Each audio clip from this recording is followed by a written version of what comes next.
कक्षा 7वीं के तीसरे अध्याय आंकड़ों का प्रबंधन के पहले लेक्चर में आप सबका स्वागत है। आज इस लेक्चर में हम आंकड़ों के प्रबंधन के बारे में पढ़ेंगे और इसके साथ माध्य या औसत से संबंधित सवालों को हल करेंगे। तो आइए पढ़ते हैं। पहले आंकड़ों का प्रबंधन क्या है। यानी आंकड़ों को इकट्ठा करना। कोई भी योजना जब शुरू की जाती है तो उससे संबंधित सबसे पहले आंकड़े एकत्रित किए जाते हैं और फिर उन आंकड़ों को सरलता से पढ़ने के लिए सारणी में लिखा जाता है, विभिन्न तालिकाओं में लिखा जाता है, फिर उनको आलेखों में प्रस्तुत किया जाता है और फिर उसकी आसानी से व्याख्या की जाती है और अंत में फिर उनसे निष्कर्ष निकाला जाता है। तो ये सब क्या है? आंकड़ों का प्रबंधन है। तो अब इसमें देखो, एक जो शब्द है आंकड़ा बहुत बार यूज होता है। ये आंकड़े क्या है? आंकड़े यानी कोई भी सूचना या कोई भी जानकारी हो, उनको जब हम इकट्ठा करते हैं किसी उद्देश्य के लिए, तो वो क्या है? आंकड़े हैं। उदाहरण के रूप में जैसे स्कूल में कोई टीचर प्रतिदिन विद्यार्थियों की अटेंडेंस यानी उनकी हाजिरी लेते हैं और उसको एक रजिस्टर पे नोट करते हैं। इसी प्रकार कोई भी टेस्ट हो या परीक्षा ली जाती है तो उनका रिकॉर्ड भी रजिस्टर में रिकॉर्ड किया जाता है। इसके अलावा हम अखबारों, टीवी वगैरह में भी देखते हैं कि अलग अलग शहरों का तापमान दर्शाया जाता है और जैसे विभिन्न प्रकार के खेल होते हैं तो उनके लिए भी क्या स्कोर बोर्ड बनाए जाते हैं। अब इन सभी में जैसे परीक्षाओं में ये अंकों के लिए रजिस्टर तैयार करना यानी उनका रिकॉर्ड रखना, ये क्यों किया जाता है? ताकि इनसे कोई ना कोई हमें जानकारी प्राप्त हो सके। इसी प्रकार आपने अनेक प्रकार की और तालिकाएं, सारणी भी देखी होंगी। तो जब हम इन सारणियों को देखते हैं, ये या स्कोर बोर्ड देखते हैं या रिजल्ट वगैरह हम देखते हैं, तो उसमें क्या है कि कुछ संख्याओं का प्रयोग किया जाता है, यानी कुछ संख्याओं का संग्रह लिया जाता है, संख्याओं के रूप में उनको प्रस्तुत किया जाता है। तो वो जो संख्याएं हैं वही क्या है? आंकड़े हैं। तो इस प्रकार आंकड़े संख्याओं के वे संग्रह हैं जो कुछ जानकारी प्राप्त करने के लिए एकत्रित किए। आइए अब देखते हैं कि आंकड़ों का संग्रहण यानी इकट्ठा करना क्या है। यानी आंकड़ों का संग्रहण, इसका मतलब है आंकड़ों को इकट्ठा करना।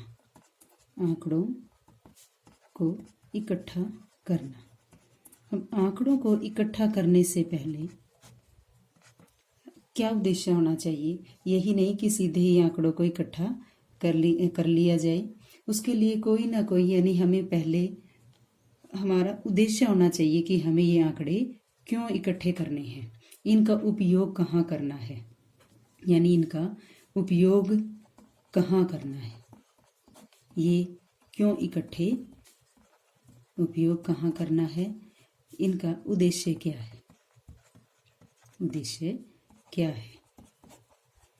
तभी हम सही ढंग से आंकड़ों को इकट्ठा कर पाएंगे, उद्देश्य से संबंधित जानकारियों को एकत्रित कर पाएंगे। जैसे बच्चों के कक्षा में प्रदर्शन को जानने के लिए, उनकी पोजीशन जानने के लिए, या उस बच्चे को कहाँ कोई दिक्कत है, किस टॉपिक में उसको कोई प्रॉब्लम है, वो जानने के लिए परीक्षा या टेस्ट लिया जाता है। आगे है आंकड़ों का संगठन। अब हमने उद्देश्य भी निर्धारित कर लिया है, उनसे संबंधित आंकड़े भी एकत्रित कर लिए हैं।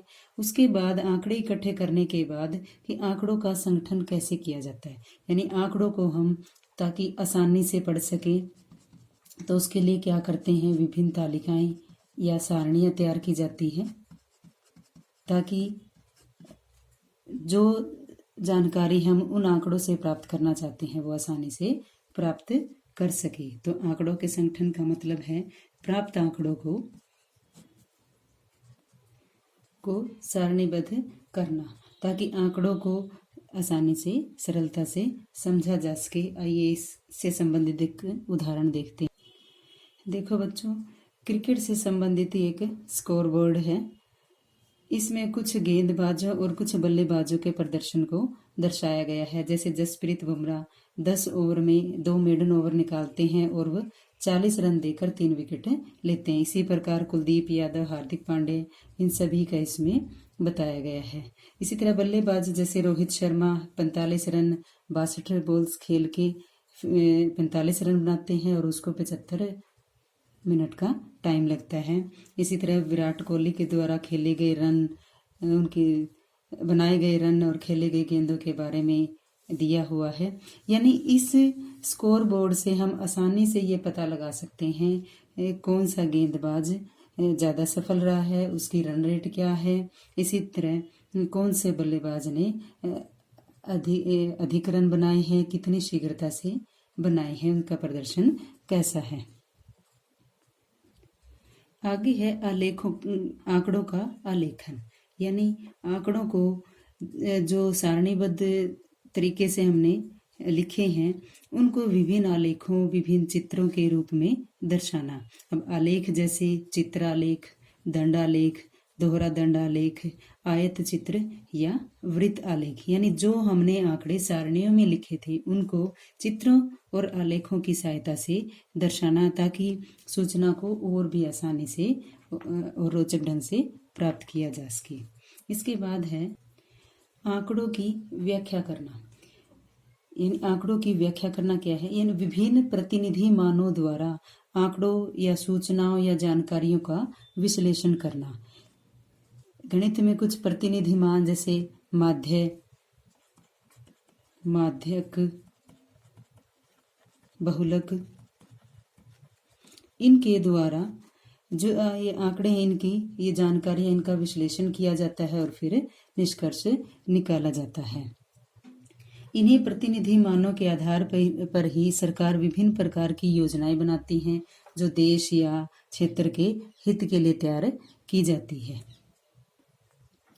आइए पढ़ते हैं अब प्रतिनिधि मान के बारे में। प्रतिनिधि मान यानी आपने एक शब्द औसत बहुत बार सुना होगा।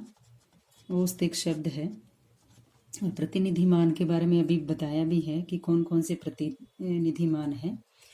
एक औसत शब्द आपने अपने दैनिक जीवन में बहुत बार सुने होंगे, जैसे कि कक्षा 7वीं के विद्यार्थियों की आयु औसतन 12 वर्ष है, या इसी तरह कि रवि प्रतिदिन औसतन 5 घंटे पढ़ाई करता है। इस तरह और भी कई जगह औसत शब्द का यूज किया जाता है।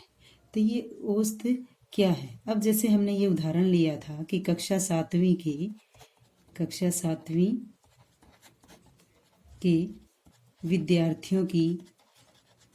विद्यार्थियों की औसतन आयु 12 वर्ष है। 12 वर्ष है। तो अब इसका ये मतलब नहीं है कि सभी बच्चों की आयु 12 ही वर्ष है। इसका मतलब है कुछ बच्चों की 12 वर्ष से कम आयु है और कुछ बच्चों की 12 वर्ष से अधिक है। और जो 12 वर्ष है ये क्या है, उसे दर्शाता है उन बच्चों की लगभग आयु दर्शाता है। इसी तरह अब रवि 5 घंटे औसतन पढ़ता है, इसका मतलब कभी वो 5 घंटे से कम पढ़ता है और कभी वो 5 घंटे से ज़्यादा पढ़ता है। तो इस प्रकार हम कह सकते हैं कि औसत ऐसी संख्या है जो आंकड़ों के एक समूह की केंद्रीय प्रवृत्ति को दर्शाता है। यानी कहने का मतलब है कि हमें उस समूह के सभी आंकड़ों को देखने की जरूरत नहीं है, सिर्फ औसत से ही हमें उन आंकड़ों के उस समूह की पोजीशन का पता लग जाएगा।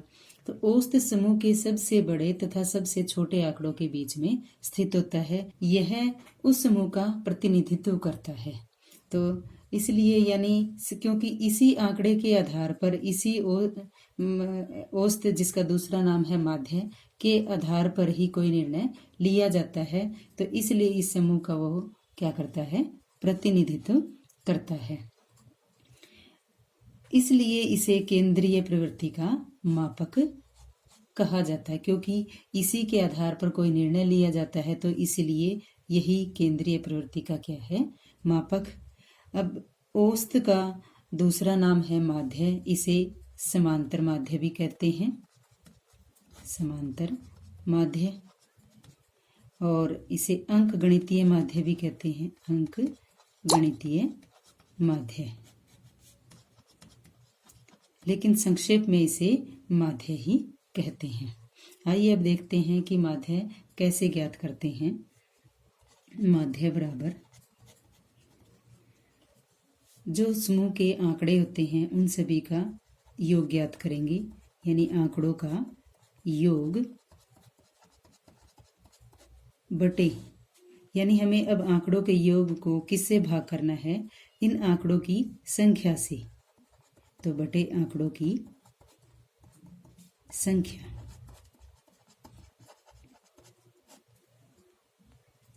आइए एक उदाहरण की सहायता से माध्य यानी औसत ज्ञात करते हैं। उदाहरण है, प्रथम 5 विषम संख्याओं का माध्य या औसत ज्ञात कीजिए। प्रथम 5 विषम संख्याएं। अब 5 विषम संख्याएं कौन सी हैं? प्रथम 5 विषम संख्याएं, विषम संख्याएं जो 2 से भाग नहीं होती। पहली कौन सी है? 1, 3, फिर 5, 7 और 9। ये पहली 5 विषम संख्याएं हैं। क्या ज्ञात करना है हमें अब? इन संख्याओं का यानी इन आंकड़ों का योग, यानी 1 जमा 3 जमा 5 जमा 7 जमा 9। और किससे भाग करना है? इनकी संख्या से। कितने हैं ये आंकड़े? 5, तो 5 से इसको हमें भाग करना है। अब इनको जोड़ते हैं। 1 और 3 4 और 5 9, 9 और 9 18 और 7 25। 25 बटे 5। 25 को 5 से भाग करेंगे तो क्या आंसर आ जाएगा? 5। तो ये हमें जो आंकड़े दिए गए हैं इनका माध्य क्या है? 5 है। आइए अब पढ़ते हैं परिसर के बारे में। परिसर यानी प्रसार। प्रसार का अर्थ है आंकड़ों का विस्तार, यानी आंकड़े कहाँ से कहाँ तक दिए गए हैं। तो ये आंकड़ों का विस्तार ज्ञात करने के लिए हम क्या करेंगे? सबसे बड़े आंकड़े में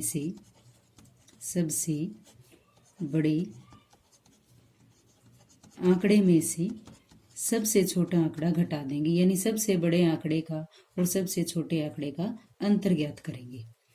तो सबसे बड़ा आंकड़े माइनस सबसे छोटा आंकड़ा।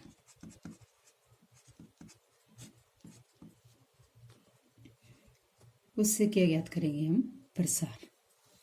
अब जैसे हमने अभी उदाहरण लिया था 5 विषम संख्याएं। 5 विषम संख्याएं क्या थी? 1, 3, 5, 7, 9। अब इन्हीं संख्याओं का हमें प्रसार बताना है, इसका क्या विस्तार है। तो सबसे छोटा आंकड़ा क्या है? 1। सबसे बड़ा आंकड़ा क्या है? 9। इन दोनों का अंतर क्या है? 9 माइनस 1 8। यही इन संख्याओं का क्या है? प्रसार है। इसे परिसर भी कहा जाता है। तो बच्चों, ये थी इस चैप्टर आंकड़ों का प्रबंधन की कुछ बेसिक जानकारी। आइए अब हम माध्य तथा परिसर से संबंधित सवालों को हल करते हैं। इसके लिए प्रश्नावली 3.1 के सवालों को हल करेंगे। पहला सवाल देखें, अपनी कक्षा के किन्हीं 10 विद्यार्थियों की ऊंचाइयों का परिसर ज्ञात कीजिए। यानी हमें अपनी कक्षा के कोई 10 बच्चों की क्या लेनी है? ऊंचाई लेनी है, उसका फिर परिसर ज्ञात करना है। हम मान लेते हैं कि जो 10 बच्चे हैं उनकी ऊंचाई है, यानी 10 विद्यार्थियों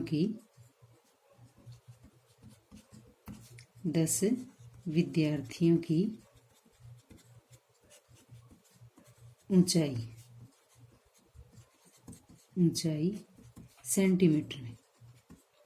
सेंटीमीटर में ले लेते हैं। तो वो है, मान लिया 160 सेंटीमीटर, 161, 162, 161, 163, 155, 160, 160, 164, 158। ये हम अपनी मर्जी से ले लेंगे। अब हमें क्या ज्ञात करना है? परिसर ज्ञात करना है। परिसर यानी प्रसार। तो परिसर क्या होता है? सबसे बड़ा आंकड़ा। सबसे बड़ा आंकड़ा अब इनमें कौन है? तो एक तो इसके लिए इन सबको आरोही क्रम में अगर हम लिख लें तो ये सवाल और आसानी से कर लेंगे। तो अब यहाँ देखते हैं सबसे बड़ी संख्या कौन सी है इनमें। सबसे बड़ी संख्या है 164 और सबसे छोटी क्या है? सबसे छोटी है 155। तो हमें क्या ज्ञात करना है? परिसर। पहले इसका फार्मूला लिख लेंगे। सबसे बड़ा आंकड़ा माइनस सबसे छोटा आंकड़ा, यानी दोनों का क्या बताना हमें? अंतर। छोटा आंकड़ा। अब सबसे बड़ा आंकड़ा है 164 और सबसे छोटा है जो हमें आंकड़े दिए हैं उनमें 155। अब 164 में से 155 गए 9, तो परिसर कितना आ गया? 9 आ गया। दूसरा सवाल कक्षा के एक मूल्यांकन में प्राप्त किए गए निम्नलिखित अंकों को एक सारणीबद्ध रूप में संगठित कीजिए। यानी हमें यहाँ पे कुछ अंक दिए हुए हैं, उनको क्या करना? सारणीबद्ध यानी सारणी में हमें उनको लिखना है। फिर उसके बाद सबसे बड़ा अंक कौन सा है, सबसे छोटा अंक कौन सा है, परिसर और माध्य ज्ञात करना है। तो आइए पहले हम दिए गए आंकड़ों के लिए एक सारणी तैयार करते हैं। अब क्या दिया हुआ हमें यहाँ पे? अंक। सारणी तैयार करने के लिए हमें जो आंकड़े दिए गए हैं वो, और वो आंकड़े कितनी बार आए हैं, वो बारंबारता। और इस बारंबारता को दर्शाने के लिए मिलान चिन्ह का प्रयोग करते हैं। तो सारणी, पहले अंक, अंक के बाद मिलान चिन्ह,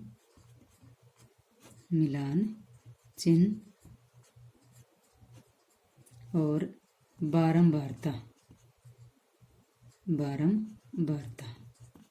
बारंबारता यानी ये आंकड़ा कितनी बार आया है।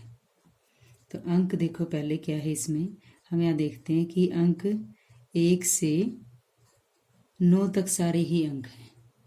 तो अंक 1 कितनी बार आया है देखें, तो सिर्फ एक ही बार आया है, तो बारंबारता होगी 1। मिलान चिन्ह हम सभी आंकड़ों का इकट्ठा ही लिखेंगे। उसके बाद 2 अंक देखते हैं कितनी बार आए हैं, 1 2, सिर्फ 2 ही बार, तो ये 2 बार। अंक तीसरा 1, ये 1 ही बार है। अंक 4 1 2 3, ये 3 ही बार आया है। अंक 5 1 2 3 4 5, ये अंक 5 बार आया है। इसी प्रकार हम सारे अंक लिख लेंगे और लास्ट में अब हम इन सभी बारंबारता का योग कर लेंगे। योग 1 और 2 3 4 और 3 7 और 5 12, 12 और 4 16, 16 और 4 20, कितना आ गया? 20। अगर यह बारंबारता का योग दिए गए आंकड़ों की संख्या के बराबर नहीं है तो हमारा ये जो सारणी जो हमने तैयार की है वो गलत है, यानी जितने ये आंकड़े हैं उतना ही बारंबारता का योग आना चाहिए। अब आता है मिलान चिन्ह। मिलान चिन्ह कैसे लिखते हैं, हमने 6ठी कक्षा में इसको अच्छे से पढ़ा हुआ है, यानी फिर भी हम थोड़ा रिवीजन कर लेते हैं। अब एक अंक को लिखना, 1 को लिखना संख्या को, तो क्या लिखते हैं? 1। अगर 2 को लिखना है तो 2 बार ये डंडे, 3 लिखना है तो 3, 4 लिखना है तो 1 2 3 4, और 5 लिखना है तो क्या करेंगे, 4 ही डंडे लाइनें खींच के 5वें में हम इसको क्या कर देंगे, काट देंगे। इसी प्रकार आगे 6 लिखना है तो 5 इसी तरह, 6 लिखना है तो इसके आगे एक 6, 7 लिखना है तो इसके आगे एक और डंडा लगा देंगे, 7, 8 लिखना है तो 8, फिर 9 तो एक और 10 में फिर इसको क्या कर देंगे, हम काट देंगे। तो पहले 1 को कैसे लिखें, 1, 2 को 2, फिर 1 को 1, 3 को 3 बार लाइनें, 5 को लिखेंगे तो 1, 2, 3, 4 यानी 4 लाइन लगाने के बाद इन चारों को हम ऐसे काट देंगे। तो ये हो गया 5, 4 को लिखेंगे तो 1, 2, 3, 4, 2 को लिखना है तो 1, 2, फिर 1, फिर 1। ये क्या है, सारणी। आंकड़ों को हमने सारणी में लिख दिया है। अब आगे पहला भाग है, सबसे बड़ा अंक कौन सा है। अब जो हमें ये अंक दिए हुए हैं इनमें सबसे बड़ा अंक कौन सा है, 9। तो सबसे बड़ा अंक, सबसे बड़ा अंक बराबर 9। दूसरा भाग, सबसे छोटा अंक, सबसे छोटा अंक। अब सबसे छोटा अंक कौन सा है, 1। तीसरा भाग है परिसर, यानी प्रसार ज्ञात करना। हमें कैसे ज्ञात करेंगे, सबसे बड़े आंकड़े में से सबसे छोटा आंकड़ा घटा देंगे। सबसे बड़ा आंकड़ा क्या, 9, सबसे छोटा आंकड़ा क्या है, 1। हम इनका सूत्र लिख लेंगे, बार बार लिखने से हमें ये सूत्र याद हो जाते हैं। तो सबसे बड़ा आंकड़ा माइनस सबसे छोटा आंकड़ा, सबसे छोटा आंकड़ा। सबसे बड़ा है 9, सबसे छोटा 1, 9 में से 1 गए 8। उसके बाद चौथा भाग है अंक गणितीय माध्य या माध्य, एक ही मतलब है इसका। तो आगे हमें क्या ज्ञात करना है, माध्य। माध्य कैसे ज्ञात करेंगे, दिए गए आंकड़ों का योग बटे दिए गए आंकड़ों की संख्या। तो इसका फार्मूला लिखेंगे, आंकड़ों का योग बटे आंकड़ों की संख्या, आंकड़ों की संख्या। अब देखो यहाँ पे आंकड़े बहुत ज़्यादा दिए हुए हैं तो इनका योग हम अलग से निकाल लेंगे।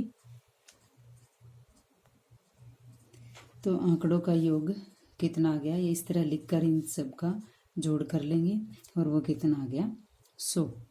आंकड़ों का योग 100 और संख्या कितनी है, ये आंकड़े कितने हैं, 20। तो यानी माध्य आ गया, माध्य बराबर,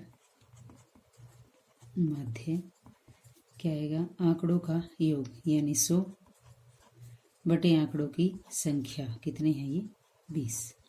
अब 100 को 20 से भाग करेंगे तो कितना आ जाएगा, 0 से 0 कट गई, 2 से 10 को भाग करेंगे 5। तो जो हमें आंकड़े दिए गए हैं उनका माध्य कितना आ गया, 5 आ गया। ये इसका आंसर है। आइए अब तीसरा सवाल हल करते हैं। तीसरा सवाल, प्रथम 5 पूर्ण संख्याओं का माध्य ज्ञात कीजिए। प्रथम 5 पूर्ण संख्याएं, पूर्ण संख्याएं कौन सी होती हैं, जो 0 से शुरू होती है। तो प्रथम 5 पूर्ण संख्याएं,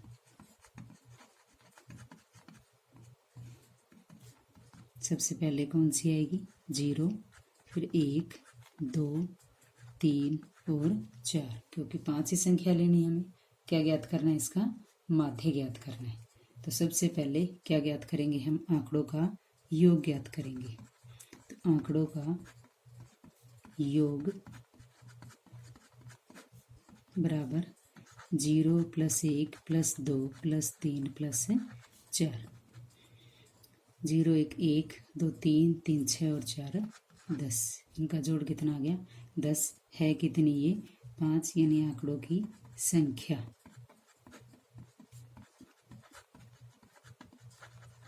कितनी है ये 5। अब क्या ज्ञात करेंगे हम, माध्य। माध्य बराबर आंकड़ों का योग बटे आंकड़ों की संख्या।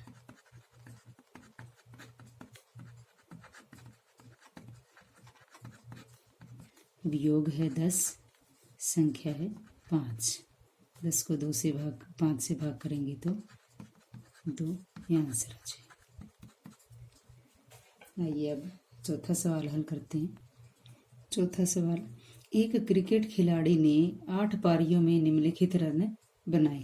अब रन क्या है, 58, 76, 40, 35, 46, 50, 0 और 100। कितनी पारियों में बनाए हैं, 8। तो उसका स्कोर माध्य यानी माध्य स्कोर या रन ज्ञात कीजिए। अब आंकड़े क्या दिए हमें, यानी ये 8 पारियों में बनाए गए रन। तो हल करेंगे, 8 पारियों में बनाए गए रन 58, 76, 40, 35, 46, 50, 0 और 100। माध्य ज्ञात करना है तो पहले क्या करेंगे, हम इन आंकड़ों का योग ज्ञात करेंगे। दिए गए आंकड़ों का योग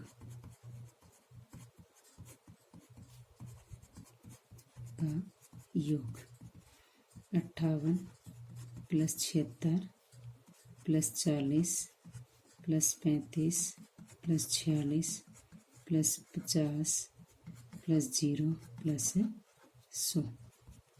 और इन सब को जब हम जोड़ेंगे तो इनका योग आ जाएगा 400। अब आंकड़े हैं कितने, 8, यानी आंकड़ों की संख्या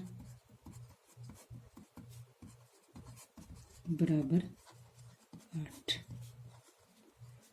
माध्य ज्ञात करना है, माध्य स्कोर या रन। माध्य स्कोर बराबर आंकड़ों का योग बटे आंकड़ों की संख्या।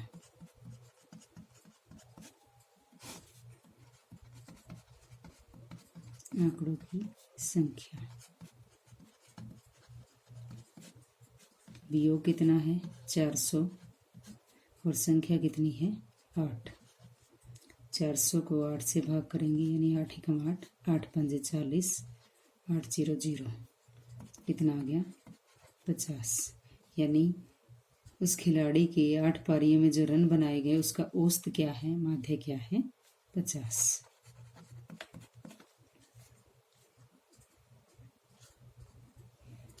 इस लेक्चर में बच्चों हमने तीसरे चैप्टर के कुछ बेसिक के बारे में पढ़ा और प्रश्नावली 3.1 के पहले 4 सवाल हल किए हैं।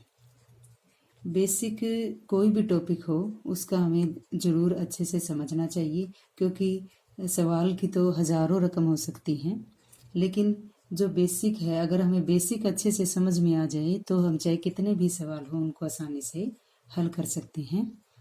तो इसी के साथ आशा करती हूँ कि आपको ये मेरा लेक्चर ज़रूर समझ में आया होगा। धन्यवाद।